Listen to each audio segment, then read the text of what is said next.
Tune in for the audio, or you can even watch back. Giving players all the props, or put them on blast. We don't give no hot takes, only talk facts. We're giving all our devotion, riding high on this wave of emotion.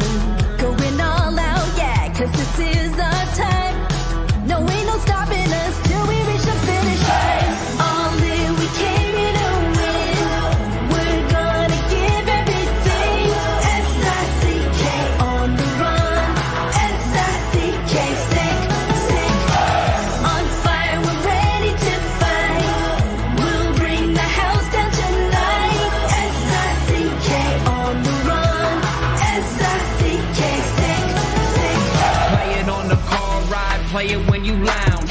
X and O, you know that we can hold it down. Shout out to my man Sammy, got it off the ground. And to all the listeners tuned in right now, got debates, analysis, and speculation. This is sports talk for the new generation. You know where to find us, got a reputation. Sick podcast, your #1 sports destination. Giving all our devotion, riding high on this wave of emotion. Going all out, yeah, 'cause this is our time.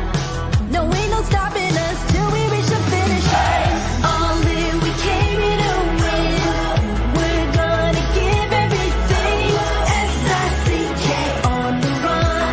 S-I-C-K, sick. On fire, we're ready to fight. We'll bring the house down tonight. S-I-C-K on the run.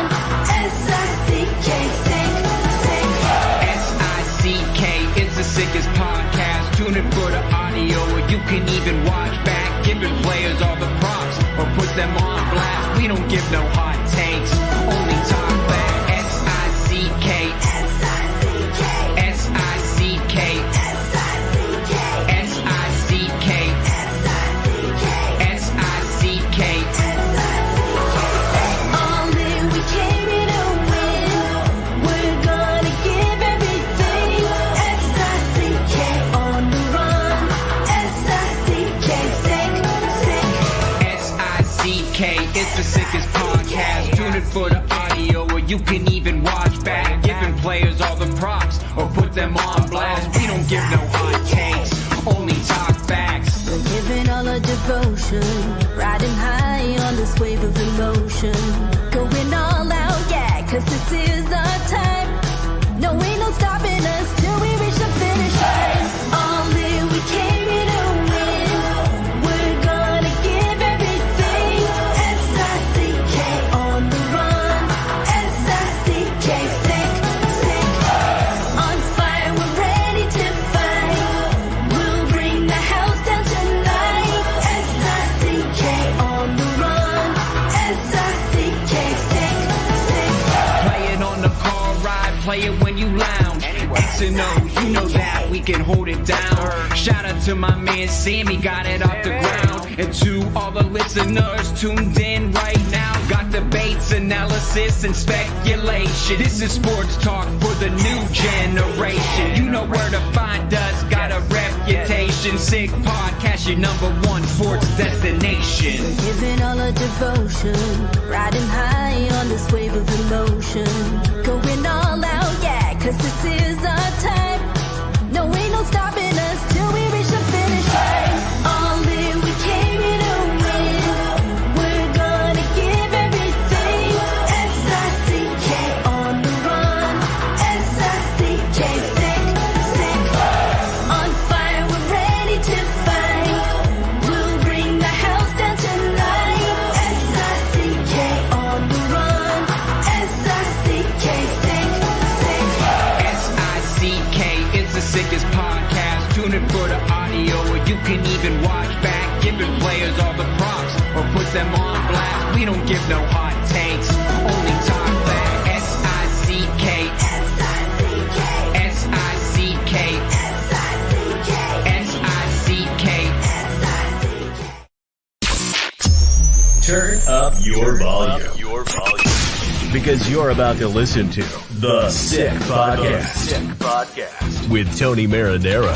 55 seconds left in the penalty, a minute and 27 seconds left in regulation time. Boston 4, Montreal 3. Lafleur coming out rather gingerly on the right side. He gives it into Lemaire, back to Lafleur. Oh! The sickest Montreal Canadiens podcast. You're in the ball! Sports entertainment like no other. Rejoint, on lui fait perdre la rondelle, une passe devant. Et c'est le dégagement et ce sera la victoire des Canadiens. Stanley pour les Canadiens, le 23e de l'histoire. You found the dogs! John, you found the dogs! He found the dogs! And all together, they worked a young team to the top. And now, a 24th Stanley Cup banner will hang from the rafters of the famous Forum in Montreal. The Canadiens win the Stanley Cup! Brought to you by Energy Transportation Group. Driven to be different. La Vida Tibi. Embrace your true nature. And Playground, your premier gaming destination. It's gonna be sick. Marinaro, the Sick Podcast. Thanks for watching, everyone. The Montreal Canadiens had a practice earlier today. They will visit the Devils in Jersey tomorrow night, and they're going to visit the Leafs in Toronto on Saturday night. And yes, once again, the Montreal Canadiens have lost 8 of their last 10 games. I can't wait to hear what Craig Button has to say. But first and foremost, the Sick Podcast brought to you in part by Bittt Tibi. They launched their new Ultra Lager, a refreshing, thirst-quenching beer, perfect for the cool fall days. Only 90 calories, 2 grams of carbs, 4% ABV per can, available in a pack of 6 and 12 in grocery stores around the province of Quebec. It's ultra light and ultra refreshing. Also brought to you in part by Playground Poker. Step into the world-renowned poker experience at Playground, where free food, drinks, a cash game tables, a bad beat jackpot, weekly promotions, daily tournaments, unmatched customer service await you. Why play anywhere else? Just minutes from downtown Montreal across the Mercier Bridge. It's Playground. And also brought to you in part by Energy Transportation Group, a leading full-service logistics provider serving all of North America. They are driven to be different. Without further ado, TSN hockey analyst, their director of scouting, Craig Button. How are you? I am really good, Tony. And, it feels like, we know winter is looming, but it doesn't feel like, in the East anyway, that winter is anywhere near close. You go out, I see people golfing. I see leaves still with some colors in them. And, yeah, I hope it's not a sign that winter's going to coming in here and just going to smack us hard. And then before you know it, we're going to have 3 feet of snow. Well, speaking of leaves, I see a lot of them behind you. And speaking of smacking hard, I hope a car's not coming for you, Craig Button, because it looks like you're sitting in the middle of the street right now. But anyway, if a car is coming, I'll let you know, but don't worry about it. They know that Craig Button's there, and they're going to stop for you for sure.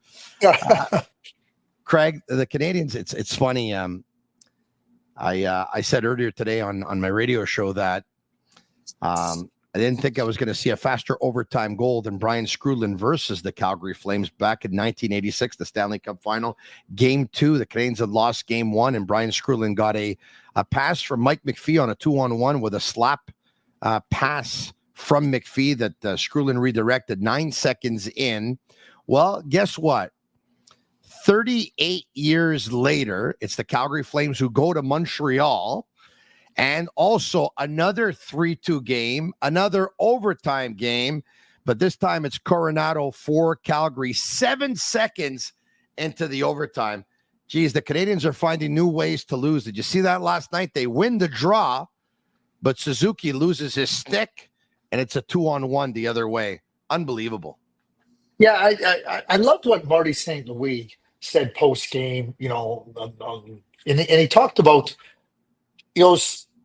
we played better. And if I was a player, he said, I'd like to play right away. I'd like to play right now. I'd like to play today to just kind of get back and show that we can get a reward for our play. Now, that being said, and there was a disallowed goal for offside that would have put the Canadiens up 3-1. And certainly that has becomes part of the narrative in certain games. I think it did for the Montreal Canadiens last night.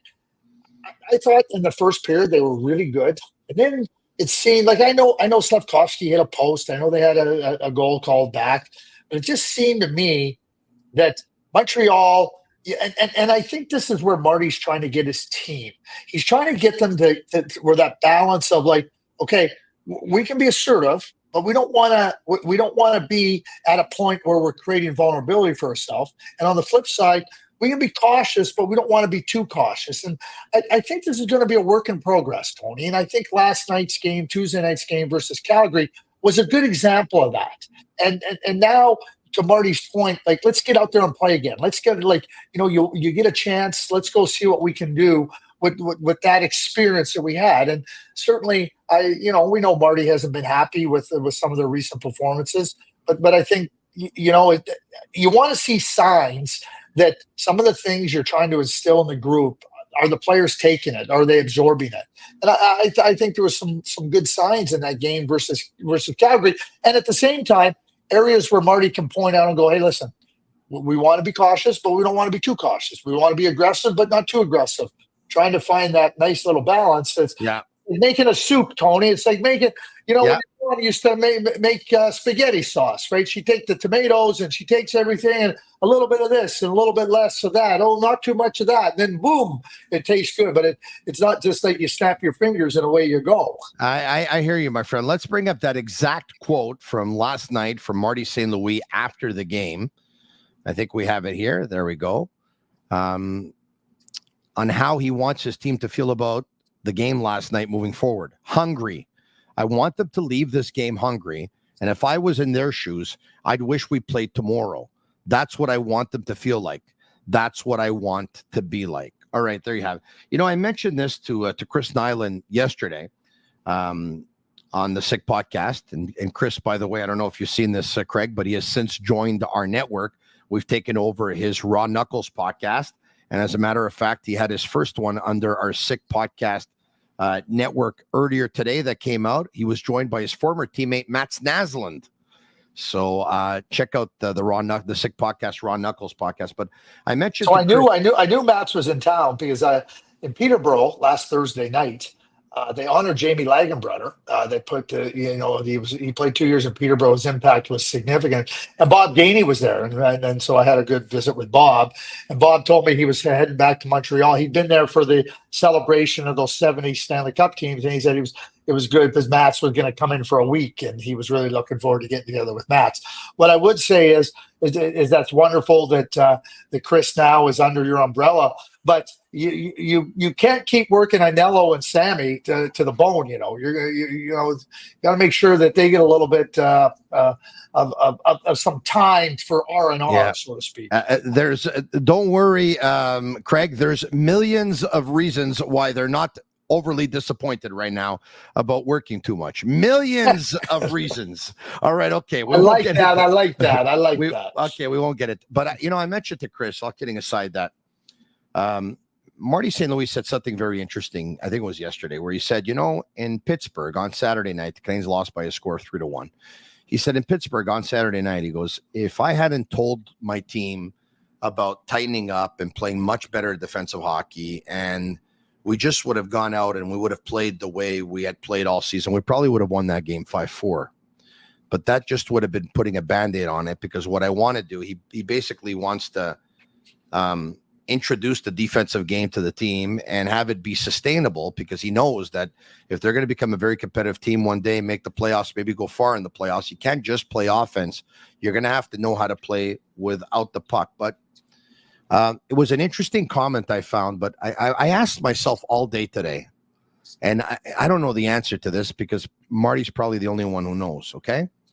And the question is, was there a plan to introduce a defensive concept, a defensive strategy, to tighten up to what at around the 11, 12, 13 game mark? Or is this a reaction to giving up 7 versus the Rangers a couple of weeks ago and 8 versus Seattle last week, and now losing 4 straight and now having lost 8 of their last 10? Is this a reaction to that? And only Marty knows, but I think I don't know. I don't have the answer to that. Well, here's how I would respond to that inquiry, is that you're always working on your team's game. You're looking at, I say this often about coaches. The coaches are down in that coaching office. They're looking at the things they got to improve upon. They're trying to correct certain areas of the game, trying to help individual players. And that's an ongoing process. I don't think Marty woke up one day and goes, oh, geez, it's game 11. Maybe we should start working on defense. I think what does happen, though, is that you start to see things that you're trying to impart on your team, and you're going, wait a sec, this isn't working.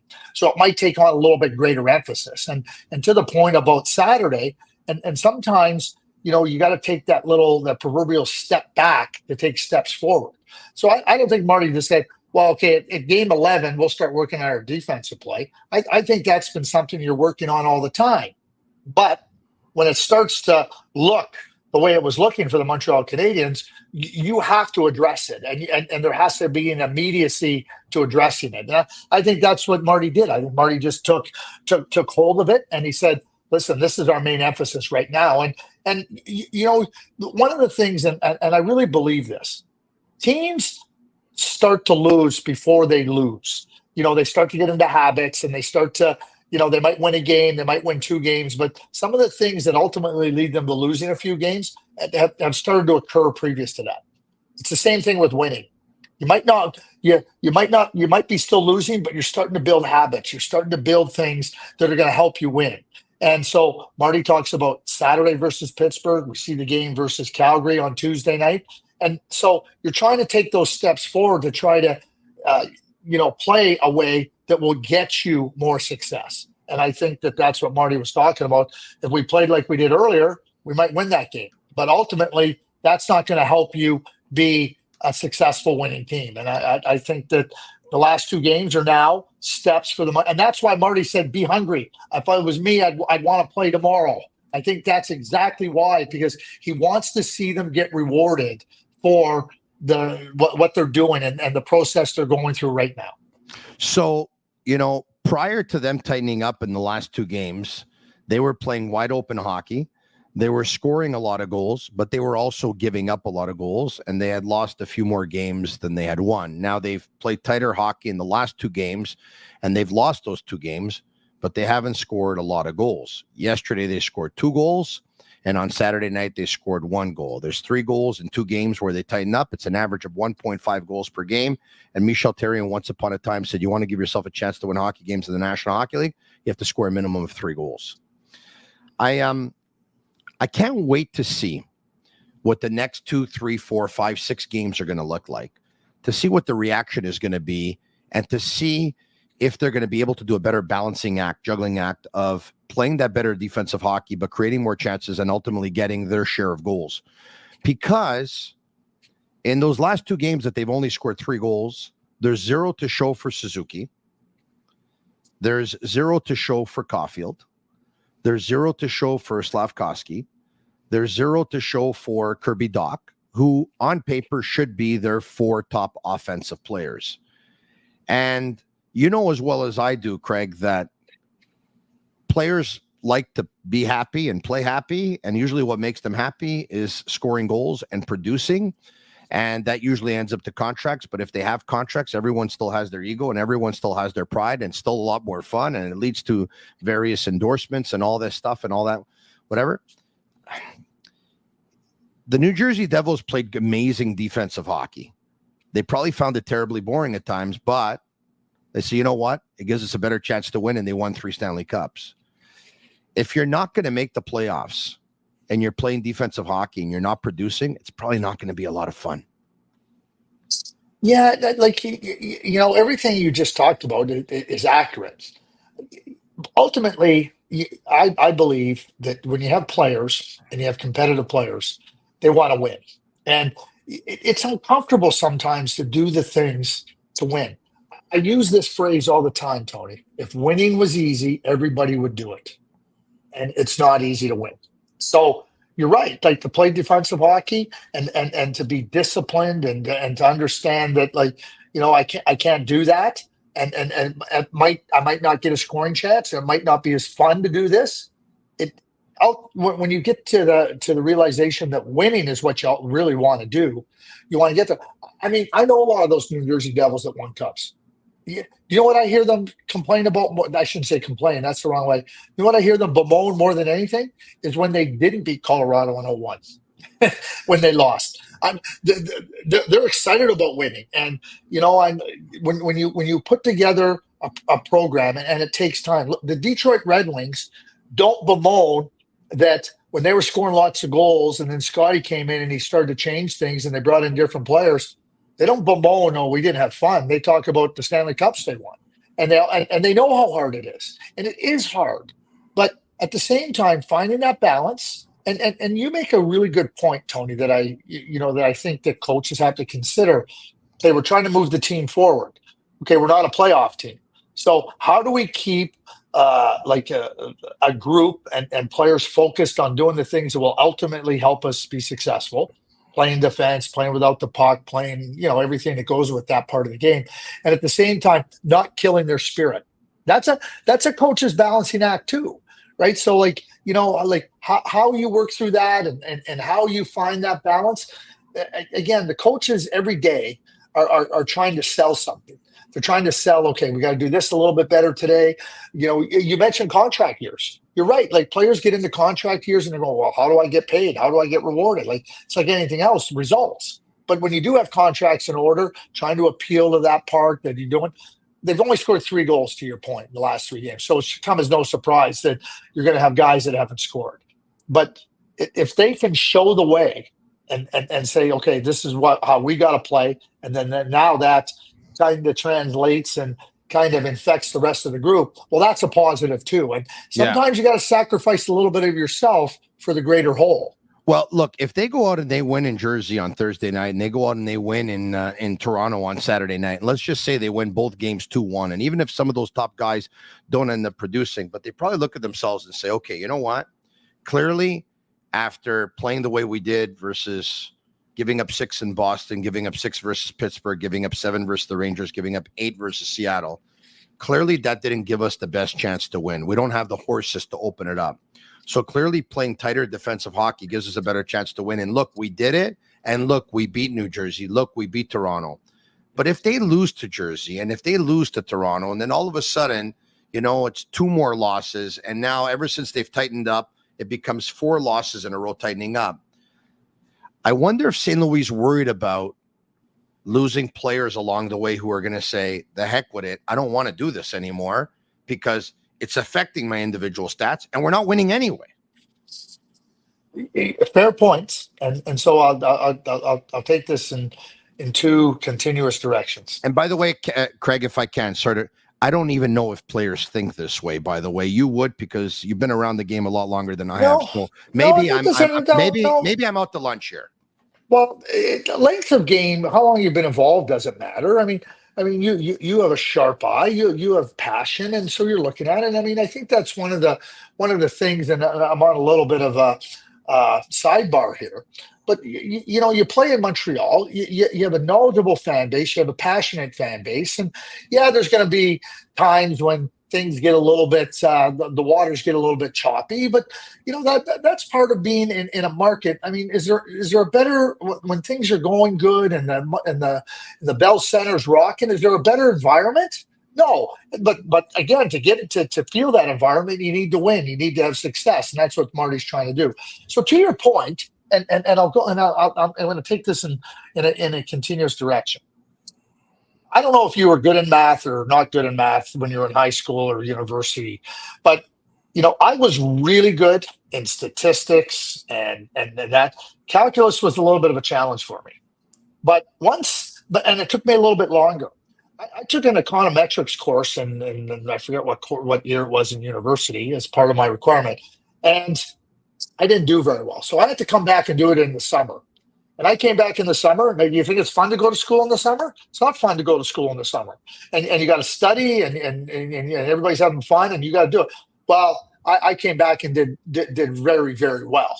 And so it took me a little bit of time to get that into place.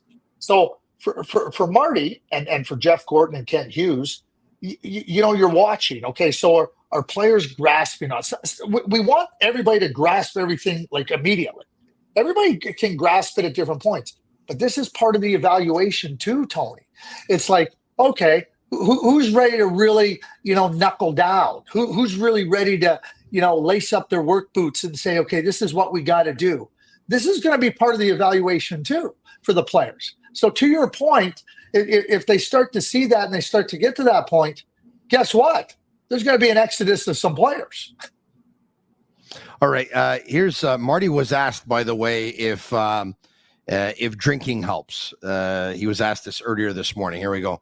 Asked if he has a drink after losses. And he says, are we going to talk about my drinking now? He laughs. I don't think I'll use alcohol to get over it, but I'll tell you what, the beer tastes better after a win. Yeah, isn't that the truth? Like, yeah. I mean, those are true words. I mean, everything. I mean, Tony, you know, when you're happy and you're around people that you really enjoy and you're in a great mood and everything's going well, right? I mean, you might have a hamburger that just isn't that great on a different day. But when you're with everybody and you enjoy it, the best hamburger made out of filet mignon or whatever, when you're not having a good day and things aren't going well, it just isn't going to taste that good. I don't care. And to Marty's point, and it goes back to what I was saying a little bit earlier, is that winning, I don't want to say winning's a cure-all. Like, you know, winning is something that you want to do. You want to have success. I talk about being in university, my econometrics class. No, I didn't want to get an F. I didn't want to get a D. I wanted to be, and it took me some time. And it's the same thing with enjoying a beer. You know, you're like to Marty, that beer, when he starts to see things taking root and then starting to see a group grow, the wins are going to be more satisfying, which guess what? It's going to make that beer taste even better. Yeah, Craig, you know, I've been saying for a while that I want to help Marty. I know some have given up and think that he doesn't have it or he's not the guy to push the Canadiens over the top. It's a young team. He's a young coach. They're developing. He's developing. And I think he could be a really good coach one day. Maybe I'm not even thinking that, but I want to help him. I want to put someone next to him. And I talked about this for a while now. And I also brought up Pascal Vincent last week by saying, you know, I don't think it's normal that Pascal Vincent, who coaches the American Hockey League team, has so much more coaching experience behind the bench at the pro level, maybe more so or as much or more so than the Canadiens' three coaches put together type of thing. But now Pierre LeBrun was on George Larac and Stefan Gonzalez's radio show a couple of days ago, and he said, look, I take a look at the Canadian situation, and I talk to people around the league, and more now I'm hearing people saying that, you know, it would be good if the Canadiens had an experienced coach alongside Marty and to help him with the, you know, maybe the defensive concepts and the structure and all that stuff. My question to you is, and I don't know if it's been offered to him. It probably has. And we know that Marty brought in Roger Grillo as a consultant who hasn't been behind the bench with him, but watches the games from up in the press box. There's no doubt that they consult before games, after periods, and after games and all that stuff. Can this come from Kent 12, 13 games into the year to say to Marty, hey, Marty, maybe you need help behind the. How delicate a situation is that for a GM to probably bring that up to a coach? Maybe the coach is too proud to say, hey, you know what? I think I need somebody, Kent. Maybe not all coaches can do that. But how would you approach that if you're a GM, you that has or had that experience? I don't think Marty's too proud. I think that Marty's proud. He's got self-belief, but I think Marty ultimately, and I have no doubt about this, he wants to win and he wants to do what he thinks will be best for the team. The GM and coach are talking every single day, sometimes multiple times during the day. They're always talking. This idea that like, oh, okay, hey, Kent, hey, Marty, Kent Hughes, manager of the Montreal Canadiens. Hey, Kent, I haven't seen you in 3 weeks. Nice to see you. Every day, multiple times a day. These conversations are going on. What can we do? What can I do to support you? What do you think about this? You know, and the coaches are working on that. And so it's Roger Grillo, who, by the way, was in Vermont when Marty was there. So like, you know, like Roger Grillo's got a ton of coaching experience. So none in the NHL. Who cares? He's got tons of coaching experience. I know there's lots of coaches with coaching experience in the NHL that are no good. So I don't want to hear about NHL coaching experience as something that somebody that doesn't have it that somehow is limited, and somebody that has it. There's been a lot of coaches come through this league that aren't any good, and they got lots of games under the belt. So I'm not buying that one, Tony. Roger Grillo has a ton of coaching experience, and so you know, like sometimes a coach just needs somebody that can just, hey, have you thought about this? Have you thought about that? And obviously, there's a trust factor there too. I said it earlier. The coaches are sitting in that coaching office, They're spending inordinate amounts of time trying to, okay, what do we got to do to improve? What do we got to do with this player? What do we got to do with this situation? How do we do it? They're debating it, discussing it. So here's what I would say, and as a manager, and I'll tell you, I'll share a story with you about Bogdani. I was overseeing our minor league team in Kalamazoo. And Bob said, listen, your job here is to support the coaches. Your job is here to make sure things are running, help the players, understand what we're trying to do, who's advancing and everything. And if you're going to sit in the press box and you want to start trying to be the coach, he goes, I'll tell you what. He said, I'll put you behind the bench. You can stand behind the bench. He said, but I don't like your chances to be successful as a coach. So my point about Kent Hughes is, unless you're ready to go and spend hours in the coach's office and you're ready to go and do the things that the coaches do on a regular basis, all you're there to do, I shouldn't say all you're there to do, a big part of your job is to hear the coaches, support the coaches, challenge them at different times. I'm not saying you just say, oh, yeah, whatever, do whatever you want. It's a back and forth, and that's what you have to do. And again, Marty's not going to harm the team because he's sitting there going, oh, I can't do that. That would hurt my pride. Marty is a person whose fires burn hot, and his competitive fires and desire to win are, I'll say this right now, second to none. Speaking of winning, are the Canadiens going to win in New Jersey tomorrow night? Well, Betway is a leading global online betting and gaming brand. Follow your gut instinct. Go with Betway. Go on Betway.com or scan the QR code to join the action. Must be 18 years old and play responsibly. A shout out to Fruiterie Dillard, a family-run business, a mainstay in the LaSalle community since 1995. Tasso and his staff, they're proud to continuing offering the same fresh foods and flavors they have for the past 30 years. From fresh fruits and produce delivered daily to an ever-expanding assortment of deli meats, cheeses, and sandwiches, you'll find personalized service and friendly faces that make you feel like family. And I could attest to that because I go in pretty much every Saturday, and they're like, Tony, how are you? What can I get you? And I usually say the same. Capicol Fontina, strong. Mortadella, San Daniele, prosciutto Parma, and give me 8 bocconcinis. Don't forget the olives, a little bit of coleslaw, and away para la. All right, okay. Fruiterie Dillard. So I got a question for you. So Tony, I gotta go now. I gotta go get something to eat here. You just made my palate just kind of just like it. Come back to Montreal. I know where to take you. You're taking me. I'll take you to Souvlaki Authentique for a euro, of course, and then I'll take you to Fruiterie Dillard for some fruit. Okay. I'm in. I don't think the Canadiens are going to bring in an experienced defensive technician at this stage of the season. I don't think the Canadiens will bring one in this season. I think they brought in Roger Grillo. I don't think it would look good, or they probably wouldn't think it would look good on anyone. I don't know if that's going to impact the decision by bringing one in now. I think the coaches believe that they can find the solution. But I have a question for you. Let's just say that they wanted to. 15 to 20% of the season played already. I think it's safe to assume that the National Hockey League, the best league in the world, hockey league in the world, employs the best hockey people in the world. Is there anyone not working right now in the National Hockey League who could probably break free of their contract with wherever they are, or basically not working right now, that could be of help if the Canadiens wanted to go looking for it behind the bench to help Marty? My immediate answer would be yes. Now, coaches, hockey personnel under contract, you can't just go and tell, hey, we want you and you got to come over. I mean, you got to, the team has to give permission for that to happen. And, coaches and hockey personnel are rooted in with the group they're in.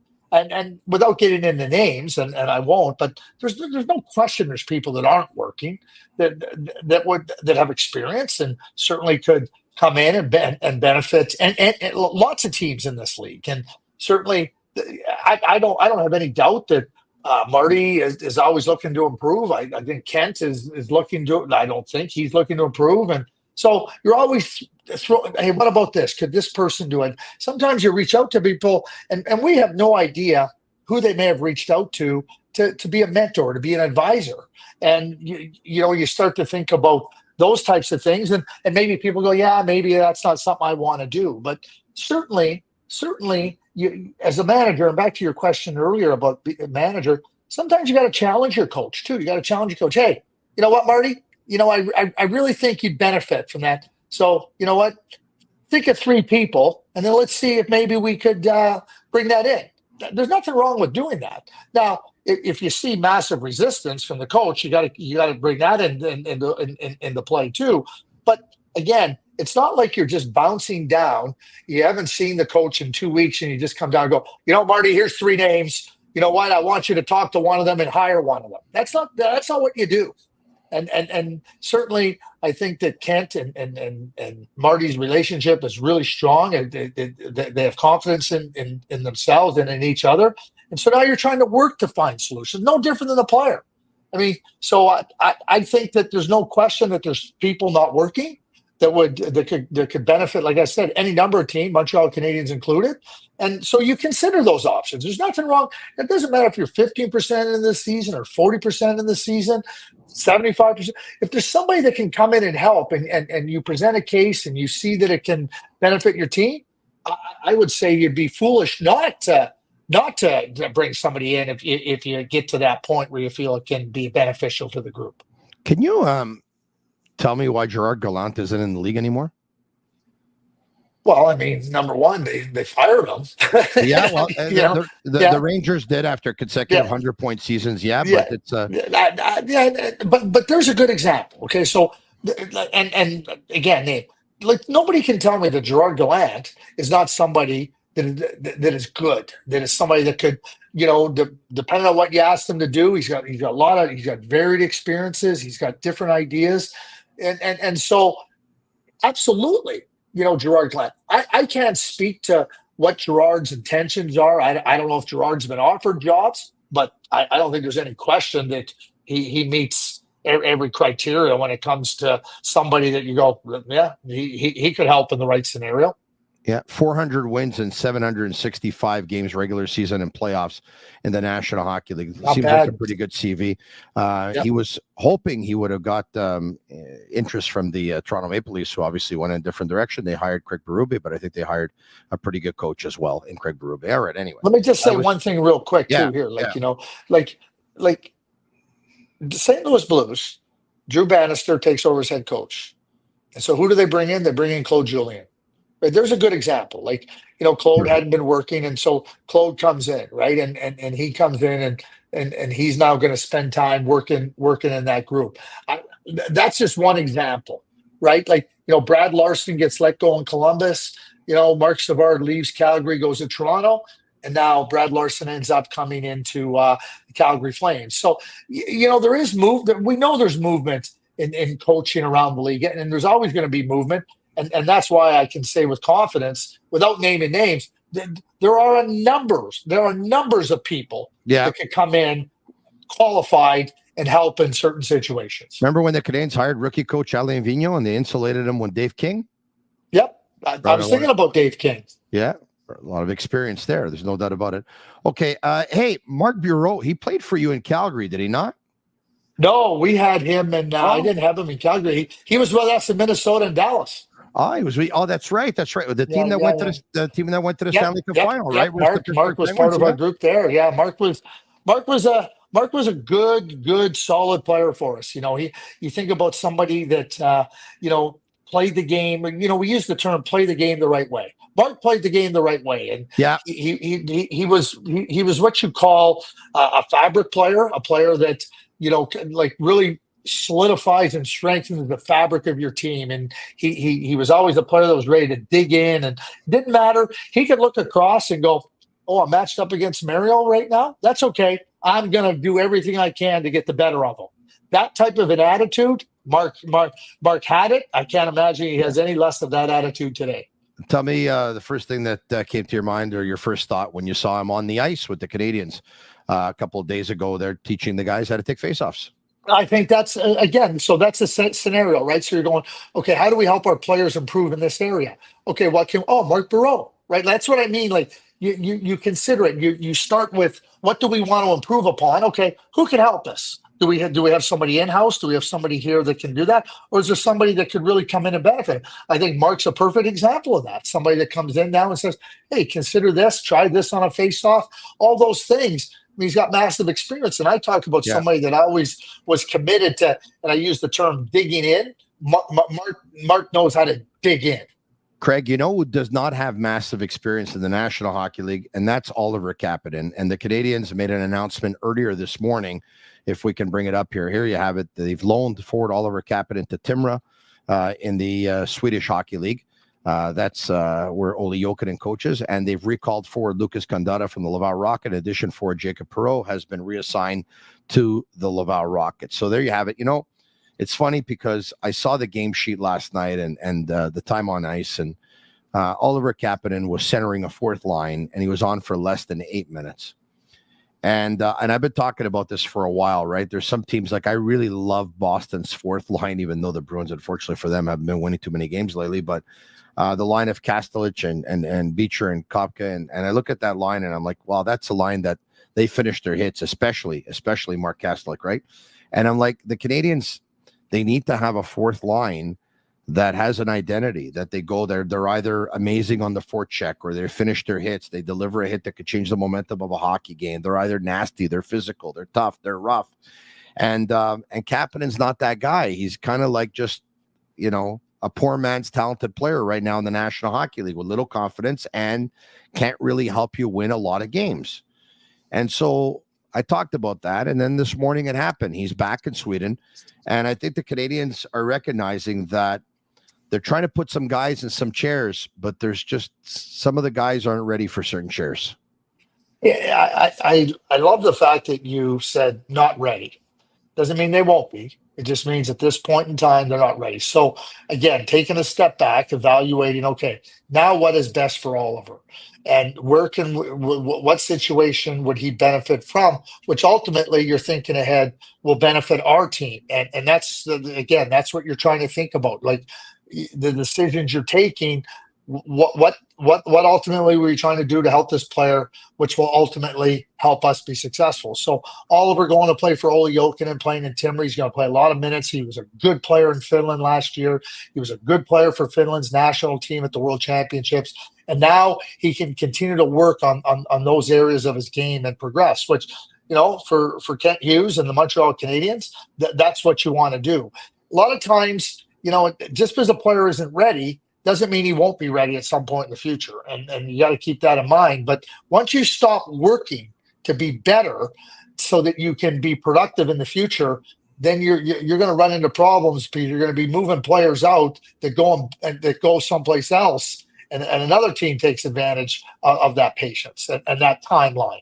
Craig, when Marc Bergevin was the GM of the Montreal Canadiens, we used to ask him about, you know, going out and getting a first line center, and he used to say that centers don't grow on trees, and this is not PlayStation, and you can't make those deals, and teams that have them don't want to give them up. So I've often said that why don't the Canadiens go out and they go fourth line players, because they need to create that identity of a fourth line, right? So obviously lesser profile players, it would be easier to get, but I'm going to ask you anyway, how easy is it or not to go out and try and get a fourth line player who's big, who's tough, who's rough, who finishes his checks? Because in a cap world where some of these guys probably will cost you less than 1.2 million, 1.3 million, a team that has those kind of guys doesn't want to give up those kind of guys either. I mean, they're not number one centerman or second line centerman, but is it tough? Is it easy to go out and acquire fourth line players for your team if you want to have like a kind of like a crash and bang line?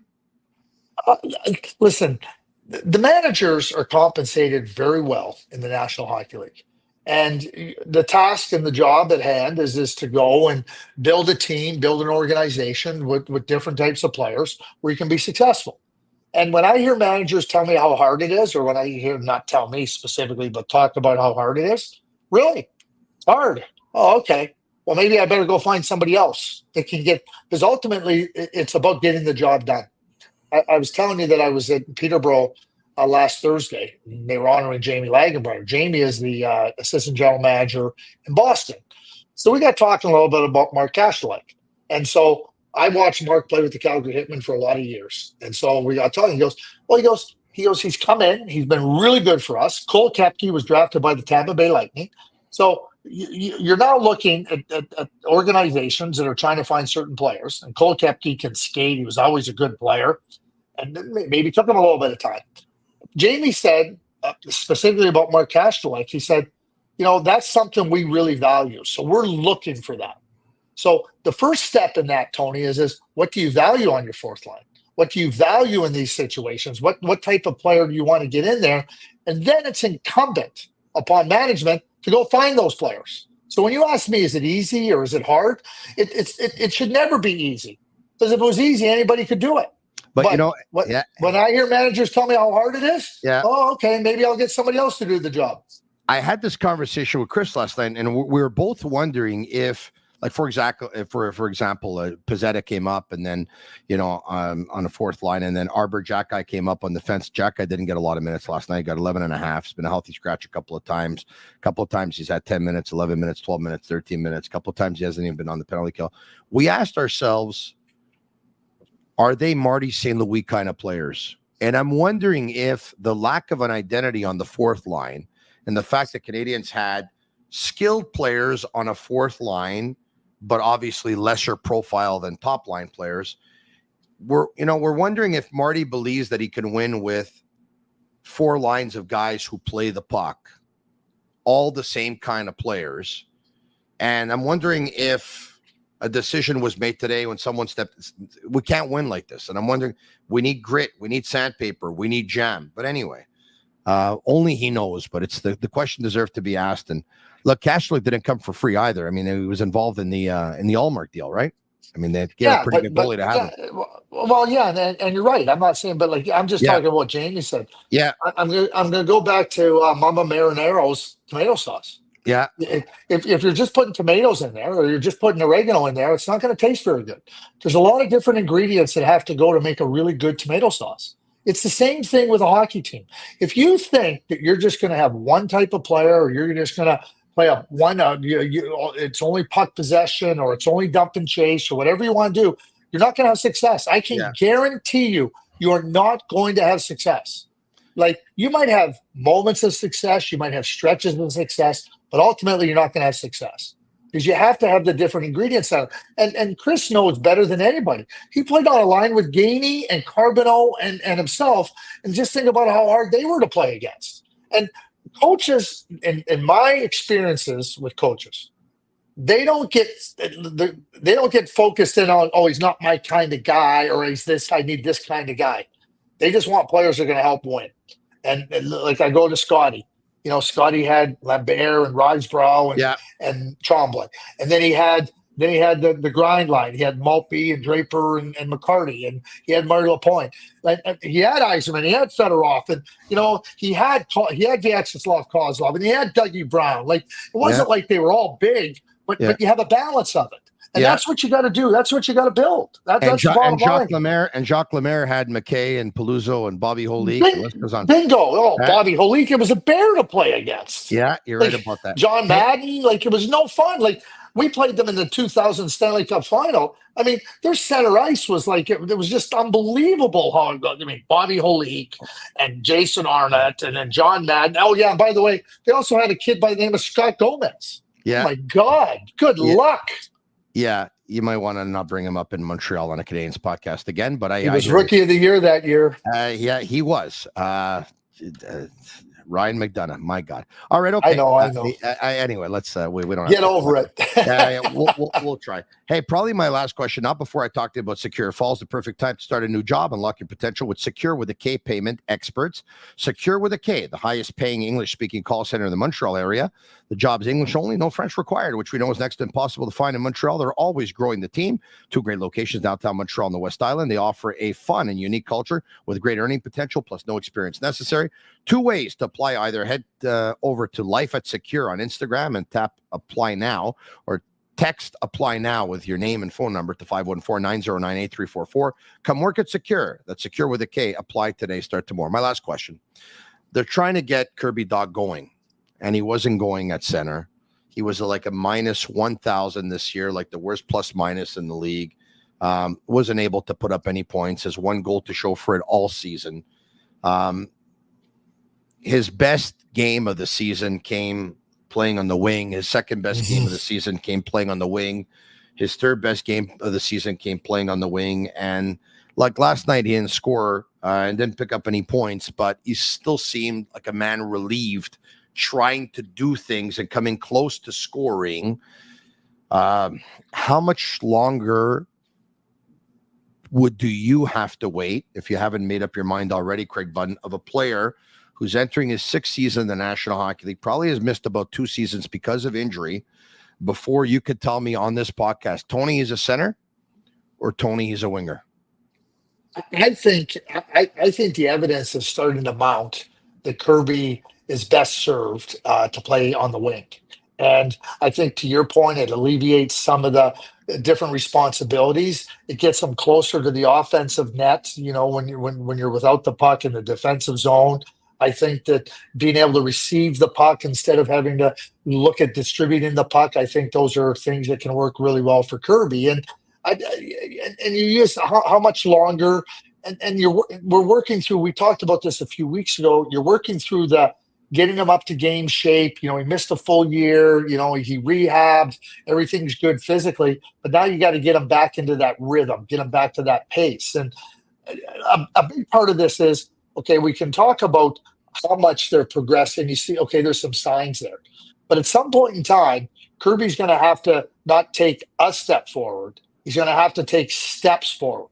He's going to have to show that, hey, listen, you know what? I know what happened. Now I'm going to really be a player that's going to take an initiative, and I'm going to do. And I think that can happen with him better suited on the wing. I really believe that about Kirby Dach. Here's the $1 million question. You ready? Okay.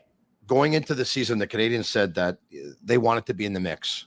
Marty St. Louis said it. Jeff Molson said it. Jeff Gordon said it. Kent Hughes said it.